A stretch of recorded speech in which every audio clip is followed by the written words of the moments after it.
Yo, I'm so hype about this next color. Let's talk about it inside.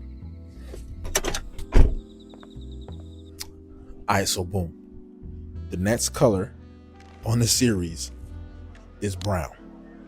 Yeah, I know, look, we did blue, red, and yellow, all the primary colors. So green or purple would have been next naturally. No, brown. And let me tell you why. Now, a couple of really dope things about the color brown.